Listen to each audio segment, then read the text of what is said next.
form again will be the ceiling toe form. So just as a recap for the form.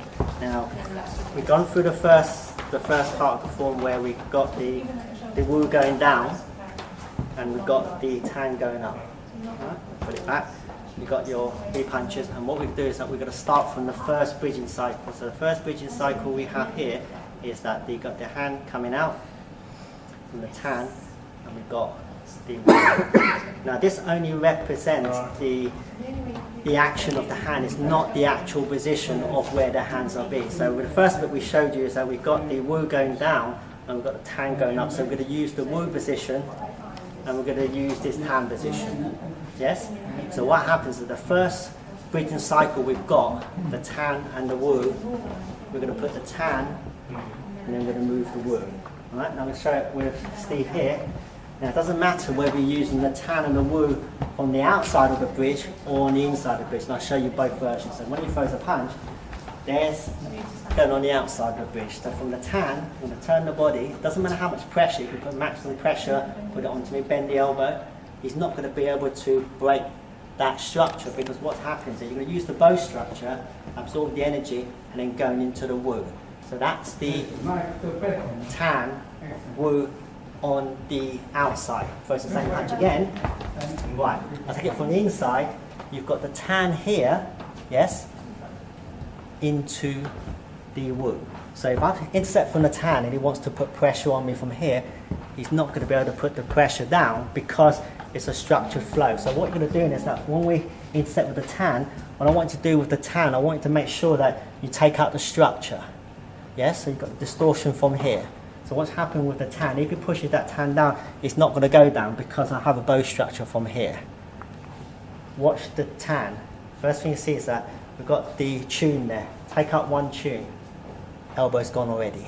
Yes? So you're going into the Chun Poon Sau. Yes? You want to come around and have a look. So what happens from this position, you've got the Tan. It's not going to break from here. There. It's broken that already. Yes? Now once you've broken that, you're going to step into the direction of where you're breaking it. So you're going to break it in this way. And that applies to the other side again. From here, when he presses on the hand, it doesn't care if I put it right to my chest here. When he pushes, I'll push that out. Push as hard as he wants. I'll bring it back and I'll push it out. Yes? If I don't want to have to deal with the energy, get the distortion. Can you see the hand there? Open up that Chun. There. So when you see the form, Tan, Foot, Wu. We never bring it back. You only ever bring it to the side because you don't want to break your triangular structure, yes? So when you throw your punch, take it up. You can't press it. Bring it to the side. Then when you push it here, never bring that back. Then you can enter in a position from there. So that's the first structured flow, yes? Tan, Foot, Wu. So when we use that 4-point cell, we know that our first structured cycle, here it is. So you do it over and over and over again. So what you're learning is that if you put any pressure, it's going back to him. So the engine's coming from the feet.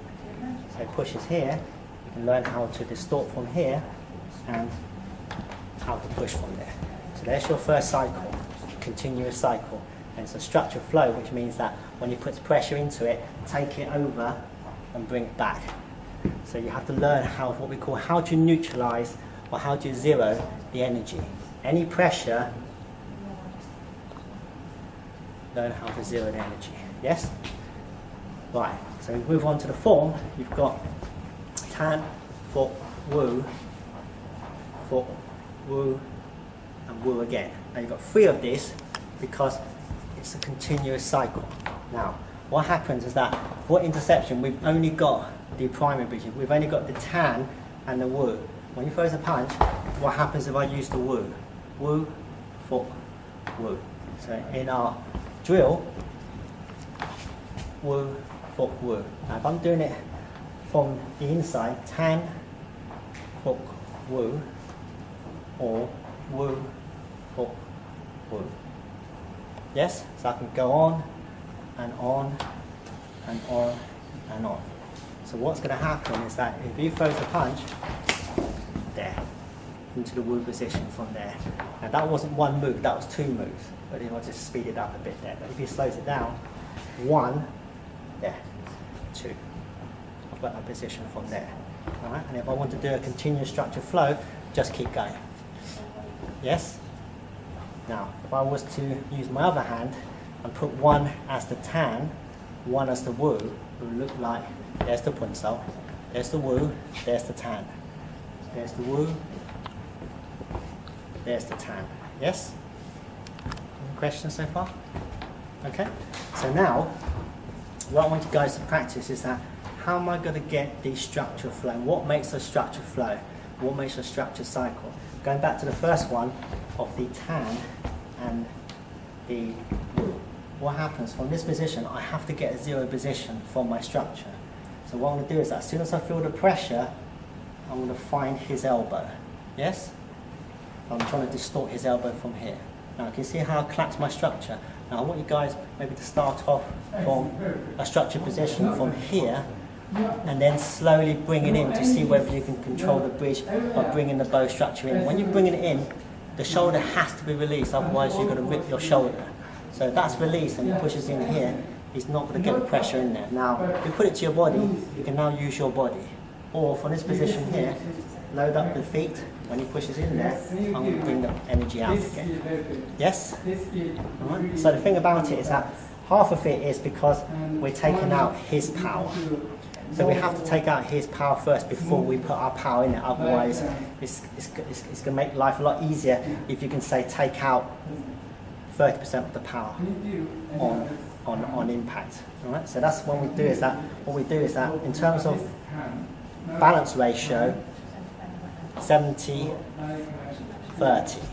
This means that we draw 70 down the bridge. As soon as the contact, there. Take out 70 down from here into the ground and leave 30 from there.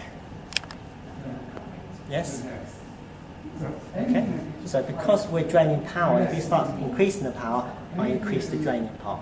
I don't reduce the power from the leg, I keep the pressure from the leg and I increase the pressure and then I go forward with negative energy. So what about negative energy? If it's 50-50, I'll just get a structure. If I put negative energy, which means that more has to be coming back out of my elbow and down my body than it's actually going forward. So the forward bit is the gong bit. The forward bit is not from the hand. The forward bit is from my body.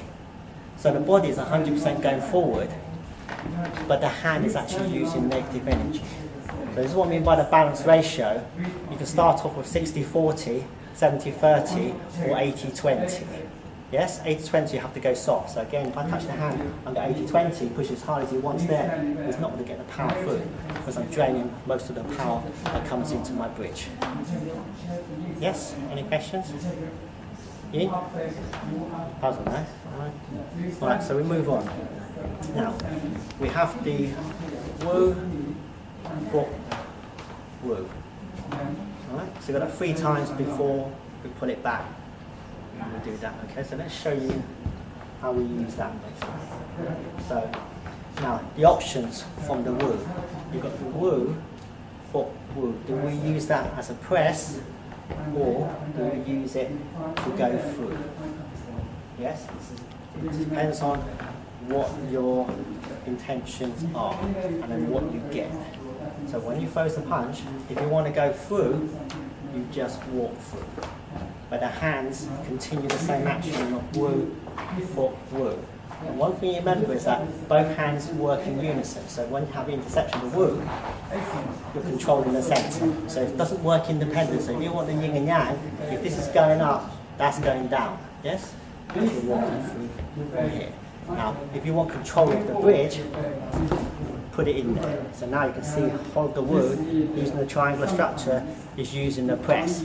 Once you've got the press, you can let the other hand is actually controlling the center from here, but once you've got the press, you can now slide up the hand up to his center from there, and the other hand can take the center here. So you've got a center of pulling in through the spine, and you've got a center of pushing in there, so you've got the 2. So if I do it again, and I slow it down, when he throws a punch, intercept.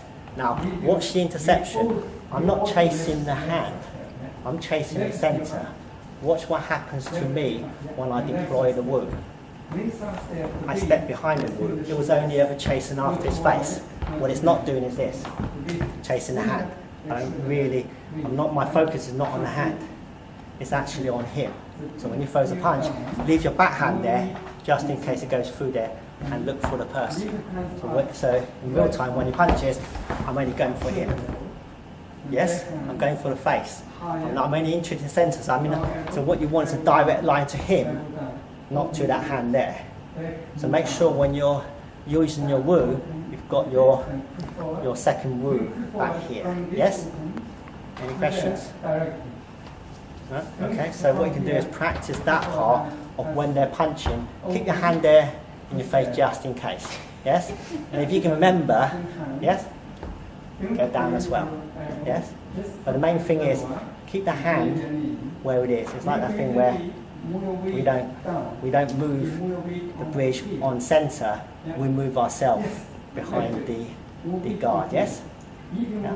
Again, when he throws a punch, go straight to the guard there. Make sure that you have your rear guard in front of your face just in case it goes through there. And afterwards we can play that with also the tan as well. When he throws a punch, the tan stays there, it's me that moves. So it's not, if I move the tan, then it's got position, he can come in through that space because I open up a space, whether he comes in from the elbow or whether he comes in from himself. Can you see a difference? Yes? When he throws a punch, I was after him. Yes? Any questions? No? Okay, have a go.